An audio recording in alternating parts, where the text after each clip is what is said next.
Rimo ing pandum dan sabar. Jadi aslul mahabbah al qanaah, sumber kasih sayang, sumber ketentraman rumah tangga itu bersumber pada qanaah. Rimo ing pandum. Wah, ini pelajaran luar biasa ini ya. Biasanya orang kuno kan begini. Ono tulising yang widi, wong kang sabar lan nerimo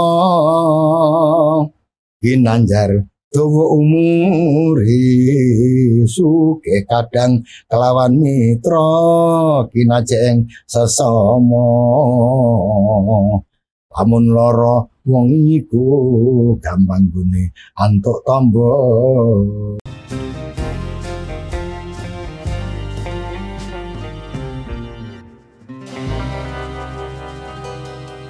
Subscribe, komen.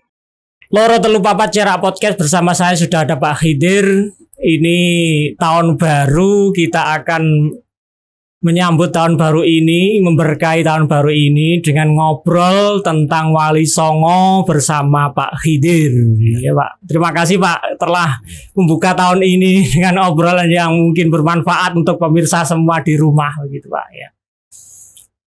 Mungkin kita akan membahas mulai dari yang dekat dengan kita Pak, sesuai dengan nama studio kita Cerak begitu ya. Kemarin sudah membahas Nasulan Hadirin, mungkin kita akan membahas tentang Sunan Muria begitu Pak ya. Ya. Bisa diceritakan Pak, Sunan Muria itu asal usulnya bagaimana begitu, dari mana dan seterusnya, silsilahnya dan seterusnya begitu ya. Sunan Muria itu sebetulnya nama aslinya Umar Said. Jadi Said itu nama orang tua. Iya. Sunan Muria itu kan anaknya Sunan Kalijogo. Jadi Sunan Kalijogo nama aslinya aku Said.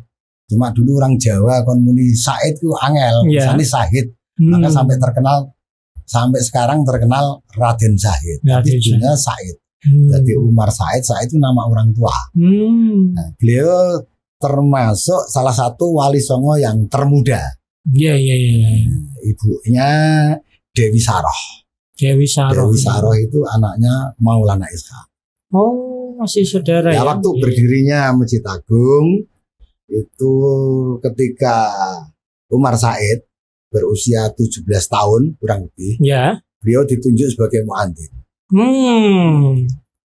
Nah, Umar Said itu memang perjuangannya itu masih mempertahankan seperti orang tuanya, masih mempertahankan kesenian gamelan dan wayang. Dia juga pencipta tembang sinom dan kinanti. Cuma saya tidak hafal. Nah, waktu itu dia terus meluncur ke puncak Gunung Muria. Memang Sunan Muria itu terkenal salah satu wali songo yang fisiknya kuat dan sakti mandraguna. Fiksinya kuat. Waktu itu bangunan belum rapi seperti sekarang, masih amburadul, tidak bisa naik kuda. Tapi beliau tiap hari naik turun itu dalam rangka mengembangkan Islam. Beliau juga termasuk wali songo yang sakti mandraguna. Ceritanya kan begini. Sunan Muria itu pada waktu nikah dengan Dewi Roroyono itu mengalami ujian yang datang silih berganti. Jadi Dewi Roroyono itu kan anaknya Ki Ageng Ngerang. Ki Ageng Ngerang itu gurunya Sunan Muria yang pada akhirnya jadi mertua. Akhirnya jadi mertua. Jadi waktu itu Masya Allah. Jadi pada suatu ketika Ki Ageng Ngerang itu mengadakan tasyakuran. Dalam rangka ulang tahun atas usianya Dewi Roroyono. Waktu itu Dewi Roroyono berusia 20 tahun. Toro kembang lagi mekar. Sedang mekar-mekarnya. Mengadakan tasyakuran, murid-murid diundang semua. Tetangga-tetangga yang dekat diundang. Ki Ageng Ngerang itu dia punya 2 anak putri. Pertama Dewi Roroyono, yang menikah dengan Dewi Pujiwati, Dewi Pujiwati. Darah-darah 2 putri ini termasuk darah-darah yang cantik rupawan. Pada waktu tasyakuran itu, kedua putri ini disuruh ayahnya mengeluarkan hidangan dan minuman. Ketika itu murid Ki Ageng Ngerang yang namanya Patak Wara, namanya sangar ya, Patak Wara. Memang orangnya sakti, pemberiani, beringas. Melihat Dewi Roroyono itu akhirnya jatuh cinta. Jatuh cinta, pokoknya tergila-gila lah. Tergila-gila, memandang dengan mata yang tidak berkedip, melihat si cantik. Saking cantiknya ya. Saking cantiknya. Akhirnya tergila-gila, ya timbul hal-hal yang negatif. Ujungnya Patak Wara. Dia menggoda Dewi Roroyono tadi, memegang-megang tubuhnya. Pada tubuh ya bagian yang tidak pantas untuk disentuh. Akhirnya Dewi Roroyono itu marah-marah, ngamuk-ngamuk, tidak nyaman ya. Ngamuk, diperlihatkan orang banyak, Patak Wara kan malu akhirnya. Terus Dewi Roroyono masuk ke kamar sambil menangis, menyesal lah. Pada waktu tasyakuran sudah rampung, sudah selesai, tetangga-tetangga yang dekat sudah pulang, tapi yang undangan yang rumahnya jauh, bagian ada yang bermalam di situ. Termasuk yang bermalam di situ itu Sunan Muria. Sunan Muria sama Patak Wara itu tadi bermalam di situ. Di rumah Ki Ageng Ngerang. Ki Ageng Ngerang. Lah, pada waktu bermalam di situ ternyata Patak Wara enggak bisa tidur. Terbayang-bayang terus, maka itu loh, saya ingat nyanyian bayanganmu selalu menggoda, membuatku tiada berdaya. Akhirnya Patak Wara udah tidak bisa menahan. Akhirnya dirasuki oleh iblis. Patak Wara langsung merebut, menculik Dewi Roroyono. Naik genteng terus turun. Dewi Roroyono terus direbut, dibawa lari melalui jendela. Terus dibawa ke Pulau Mandalika, daerah Keling Jepara. Mandalika ya. Akhirnya orang tua bingung. Ki Ageng Ngerang itu bingung, merasa punya anak dibawa lari muridnya sendiri. Akhirnya Ki Ageng Ngerang ikrar, barang siapa yang bisa mengembalikan anakku kembali ke Ngerang, karo putri saya jadikan saudaranya, karo putra saya jodohkan dengan Dewi Roroyono. Jadikan menantu. Ternyata tidak ada yang sanggup pada waktu itu. Karena mereka orang-orang itu mengakui kehebatannya Patak Wara. Memang Patak Wara itu seorang yang gagah, berani, beringas, sakti juga. Yang sanggup hanya satu, Sunan Muria. Sanggup merebut Dewi Roroyono. Akhirnya terus Sunan Muria meluncur keluar mengejar Patak Wara itu tadi. Di perjalanan Sunan Muria ketemu dua orang kakak beradik yang namanya Kopo dan Kendiri. Ada yang bilang Maling Kopo, Maling Kendiri. Gitu ya. Ketemu Maling Kopo, Maling Kopo dan Maling Kendiri itu juga muridnya Ki Ageng Ngerang. Nah, Sunan Muria ditanya, mau kemana Sunan Muria? Saya mau mengejar Patak Wara. Lah ada apa? Ini anaknya Ki Ageng Ngerang ini dibawa lari dia. Akhirnya kakak beradik tadi membantu Sunan Muria. Gini Sunan Muria, panjenengan pulang saja ke Padepokan, mengajar, mengembangkan Islam, mengislamkan orang-orang yang ada di Jawa. Saya sanggup membantu panjenengan, sanggup merebut Dewi Roroyono. Pokoknya nanti kalau sudah ketangkap, panjenengan yang berhak mengawini, bukan saya. Gitu ya, enak ya. Akhirnya Sunan Muria masih ngotot. Saya sanggup, iya betul. Tapi panjenengan pulang mengembangkan Islam, mengajar, membina umat, itu kan juga lebih baik. Akhirnya menyerah Sunan Muria terus pulang. Patak Wara dikejar Maling Kopo dan Maling Kendiri. Ke Mandalika tadi. Akhirnya ketangkap. Sebelumnya itu kakak beradik tadi sowan Mbah Datuk Lodang, itu orang yang paling sakti, ya ada tandingannya. Mbah Datuk Lodang. Ya. Mbah Datuk Lodang itu berada di Pulau Seprapat. Pulau Seprapat. Nah, Pulau Seprapat. Ya. Minta bantuan, minta solusi, minta doa, akhirnya dikit pengaran begini. Akhirnya berhasil merebut Dewi Royono, terus dikembalikan ke rumah Ki Ageng Ngerang. Terus lama-lama Sunan Muria ingin mengecek, ya, apakah sudah berhasil atau belum. Ya. Ketika Sunan Muria mau ke rumah Ki Ageng Ngerang, di perjalanan ketemu Patak Warak naik kuda. Iya. Naik kuda. Ya. Terus dihadang oleh Sunan Muria. Berhenti.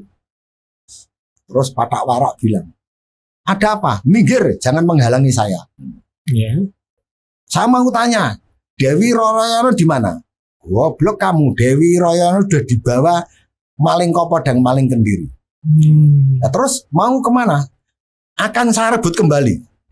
Patak Warak bilang begitu. Ya.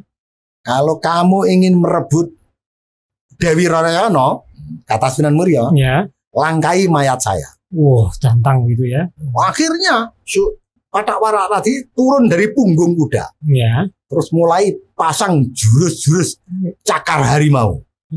Sunan Muria juga pasang kuda-kuda. Jadi Patak Warak memiliki jurus cakar harimau. Ya. Dalam bela diri kan ada jurus ini, jurus ini. Wah, akhirnya tidak lama Patak Warak jatuh di dalam tanah yang sangat fatal. Tidak bisa berdiri, apalagi berjalan. Akhirnya terus Sunan Muria meneruskan perjalanannya ke rumah Ki Ageng Ngerang. Disambut gembira dengan Ki Ageng Ngerang. Akhirnya kakak beradik maling Kopo maling Kendiri tadi karena mempunyai jasa yang sangat besar, diberi hadiah sebidang tanah. Akhirnya Ki Ageng Ngerang menjodohkan Sunan Muria dengan Dewi Royono. Akhirnya setelah selesai, Dewi Royono terjajak ke Padepokan Sunan Muria. Jadi begini Pak, dari tadi kita membahas tentang Ki Ageng Ngerang dan putrinya Roro Yono itu ya. Jadi itu sebenarnya lokasinya saat ini berada di mana Pak? Begitu. Ki Ageng Ngerang itu di Juwana. Ngerang itu nama dukuh. Jadi Ki Ageng Ngerang itu nama aslinya Syekh Muhammad Nur Yakin. Ki Ageng Ngerang. Juwana. Ya, saya pernah. Ya, Ki Ageng Ngerang itu di Juwana. Lalu Mandalika yang dengan maksudkan tadi itu apakah Mandalika yang sekarang ada di Keleng itu? Jauh, jaraknya jauh. Iya. Kalau Pulau Seprapat itu juga di sana yang sekarang desa namanya Desa Bindar. Juga di Juwana itu Pak? Di Juwana. Di sana ya. Pulau Seprapat. Ya. Jadi kita ingin menerangkan kepada pemirsa kita bahwa peradaban atau apalah katakanlah ya peradaban di Pantura atau pantai utara Jawa itu memang masih didominasi mulai dulu sampai sekarang ya wilayah Jepara, wilayah Juwana begitu kan. Dulu kan belum ada Pati Pak ya. Masih ada hanya Juwana, kemudian ada Ngudung, ada Kudus begitu. Kemudian ada Jepara yang dulu konon katanya itu bersatu dalam pulau yang disebut Lemuria begitu. Lemuria. Jadi Muria dulu juga nama pulau itu. Iya. Kemudian begini Pak, Sunan Muria itu kan satu-satunya Sunan yang katakanlah begini menyendiri gitu. Menyendiri ada di puncak gunung gitu kan, di puncak gunung. Kok tidak seperti Sunan Kudus ada di kota, Sunan Kalijogo juga berada di kota, dekat kerajaan lagi Sunan Kalijogo begitu kan. Kenapa Sunan Muria kok memilih begitu? Kalau dari cerita tadi kan dalam apa ya sejarah Jawa itu ada orang yang memilih menjadi kesatria. Ya, seperti tadi musuhnya Sunan Muria itu karakternya seorang kesatria begitu. Tapi Sunan Muria ini lebih memilih untuk menjadi pandito atau dalam bahasa kekiniannya kiai begitu yang menyebarkan Islam.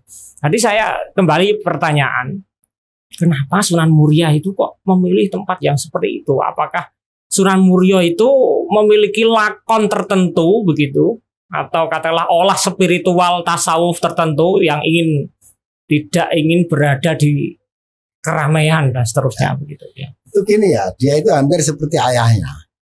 Nah, ayahnya kan sudah di Demak. Ya. Nah, ayahnya Sunan Kalijaga dulu keliling terus. Jadi sampai di Jepara banyak petilasan Sunan Kalijaga. Ya, mengembara. Sampai di Karimun Jawa ada ya, di Cirebon pun ada, Pak.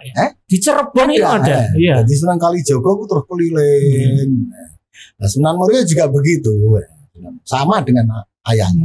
Gitu ya.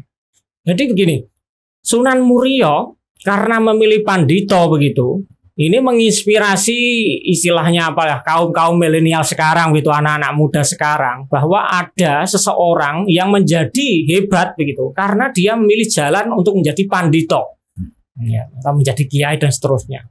Jadi katakanlah dalam bahasa kewalian itu dikasih karomah begitu Pak ya, karomah. Sunan Muria gitu kan berada di gunung yang saat ini disebut Gunung Muria. Ya.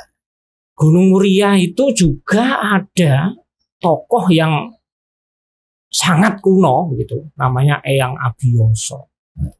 Apakah Sunan Muria itu lebih apa ya, menghidupkan Gunung Muria, bahwa di samping ada Abiyasa, saya juga bisa menjadi Abiyasa yang selanjutnya gitu. Meneruskanlah begitu Jawa-Jawa kunonya begitu. Urip ndok gunung tapi bisa luar biasa dikenal begitu ya kan. Ya memang pada waktu zaman dulu itu orang-orang sakti, tokoh-tokoh itu senang mengasingkan diri. Senang uzilah. Ya uzilah ya. Kan sepi. Ya. Seperti Pulau Seprapat tadi, itu kan Mbah Dato Lodang. Itu juga pendatang. Itu kan dari Majapahit. Ya. Dia datang ke situ bertapa sampai beberapa tahun, akhirnya mendapatkan sebuah pusaka. Keistimewaan pusaka itu tadi bisa menggabungkan sesuatu yang sudah pisah. Misalkan ada ular dipotong menjadi dua, itu bisa bergabung lagi, hidup kembali. Mbah Dato Lodang. Itu juga di dari Majapahit. Juwana Pak tadi ya tepatnya. Majapahit Brawijaya kelima. Apa? Jadi memang orang-orang dulu senang mengasingkan diri, tempat-tempat yang sepi. Jadi tenang untuk menghadap Allah, kan tidak ada gangguan. Ya, ini kalau otak atek matok saya sendiri ya Pak, mungkin bisa dihubungkan dengan bersatunya Pulau Muria dengan daratan Jawa begitu. Wah, itu mungkin bisa di otak atek matokkan apa? Jangan-jangan ini jasanya Syekh Lodang tadi. Ya, gitu kan. Terus saya teruskan ya. Ya. Tadi yang membawa pulang ke rumah Ki Ageng Ngerang, Dewi Royono itu nanti kan maling kopo dan maling kendiri. Ya. Tapi setelah, ini anehnya, setelah Dewi Royono itu dinikah oleh Sunan Muria, maling kopo dan maling kendiri juga jatuh cinta kepada adiknya. Enggak, kepada Dewi Royono. Aneh ini. Padahal sudah dinikahi oleh Sunan Muria. Iya. Jatuh cinta, dia merasa menyesal. Biyen kok tak kekno Sunan Muria kok piye tau sing kangelan ki aku. Iya. Akhirnya upaya, walaupun sudah menjadi istrinya Sunan Muria, upaya merebut. Upaya merebut. Terus akhirnya itu kedua-duanya dirasuki oleh iblis. Wis pokoknya merasa tidak tenang. Pokoknya tiap hari yang namanya maling kendiri ku ndak bisa tidur, terbayang-bayang dengan Dewi Royono. Bener nyanyiannya kan, malam ini ku tak dapat tidur, wajahmu menggoda selalu, aku ingin memandang wajahmu agar reda rasa rinduku. Akhirnya maling kendiri nekat ke Padepokan Puncak Muria, mau merebut, mau menculik Dewi Royono. Akhirnya berhadapan dengan murid-murid Sunan Muria. Akhirnya perang. Maling kendiri meninggal. Ketika meninggal membuat hebohnya masyarakat. Kendiri meninggal, kendiri rame. Akhirnya kakaknya masih hidup, maling kopo. Cerdik dia, mencari kelemahan-kelemahan. pada suatu ketika Sunan Muria kan Demak Bintoro. Ya. Istri ditinggal di rumah. Ya. Tengah malam Malengkopo itu datang ke puncak ke Padepokan Sunan Muria. Ya. Akhirnya bisa merebut. Murid-muridnya Sunan Muria kalah. Ya. Murid itu kalah, bisa merebut. Tangannya diikat, kakinya juga diikat, terus dibawa lari ke Pulau Seprapat. Setelah sampai sana, yang namanya Mbah Datuk Lodang itu marah-marah. Jadi Malengkopo di sana tidak sambut gembira karena tahu itu istrinya orang. Gitu, dia melarikan istri orang lain. Nah, terus akhirnya Sunan Muria yang ada di Bintoro Demak tadi ada kunjungan ke Pulau Seprapat. Beliau tidak tahu kalau istrinya di situ. Ada kunjungan ke sana, ketemu. Akhirnya ketemu Malengkopo, adu argumentasi. Ya, Mbah Datuk Lodang menjauh, membuka ikat itu tadi, tali itu tadi. Tangannya kan dibondo. Terus adu argumen, perang, adu kejadukan, Malengkopo kalah. Tanpa memukul Sunan Muria, tanpa bergerak sama sekali. Karena apa? Ilmu kanuragan yang dimiliki Malengkopo tadi menyerang dirinya sendiri. Gaman makan Tuhan. Loh, ini kehebatannya Sunan Muria. Maka tadi saya sudah bilang bahwa Sunan Muria adalah seorang wali songo yang sakti mandraguna. Kalau saya mau mendengar cerita dari jenengan ini, malah saya memiliki pemahaman gini, Pak. Sunan Muria itu seorang yang taat kepada orang tua, nomor satu ya. Nomor dua, beliau itu mengandalkan ilmu, katakanlah begini, pasrah tawakal gitu. Tawakal. Ya, tadi seperti pas beliau mau menikahi Roro Nyono tadi, digantung kedua muridnya tadi kan, akhirnya berhasil menikahi karena berhasil menjemput dari Patak Warak tadi kan gitu. Lalu setelah diculik tadi istrinya begitu tanpa mengeluarkan yang apalah begini ya, ajian-ajian yang bikin kemeringat begitu ya, beliau bisa merebut. Ya, itu luar biasanya seperti itu saya memaknai. Akhirnya itu tadi kan setelah Patak Warak meninggal, terus Dewi Royan terus dibawa ke puncak Gunung Muria, Padepokan, terus berumah tangga, bahagia, merupakan pasangan yang ideal. Apik. Memang Narayana Dewi Rono itu termasuk wanita yang nrimo ing pandum dan sabar. Jadi aslul mahabbah al qanaah, sumber kasih sayang, sumber ketentraman rumah tangga itu bersumber pada qanaah, nrimo ing pandum. Wah, ini pelajaran luar biasa ini ya. Biasanya orang kuno kan begini. Ana tulis sing yang widi, wong kang sabar lan nerima ginanjar dawa umuri suke kadang kelawan mitra kinajeng sesama lamun lara wong iku gampang gune antuk tombo. Jadi siapa saja yang sabar nerima saja nerima ku banyak orang senang. Jadi ketika sakit, teman-teman mesti bingung cari obatnya kan, karena orang itu orang yang neriman sabar kan baik. Terus yang namanya kaya itu kan bukan karena banyaknya harta benda, bukan karena banyaknya harta benda, tapi nerimane ati. Laisal hina angkas rotil harap, walakin al hina nafsi. Jadi Royono itu seorang wanita yang luar biasa. Tapi ya itu wanita cantik itu memang kalau kita tidak hati-hati itu bahaya. Maka saya itu pesan sama ente. Waktu di jalan kok ketemu wanita cantik, ente diajak pacaran, jawab saja, janganlah aku kau goda, janganlah aku kau rayu. Tak sanggup ku menahan beban kasih asmara, beban kasih asmara. Rampung sudah. Gagal untuk gitu. Ya sementara gitu. Gitu Pak ya.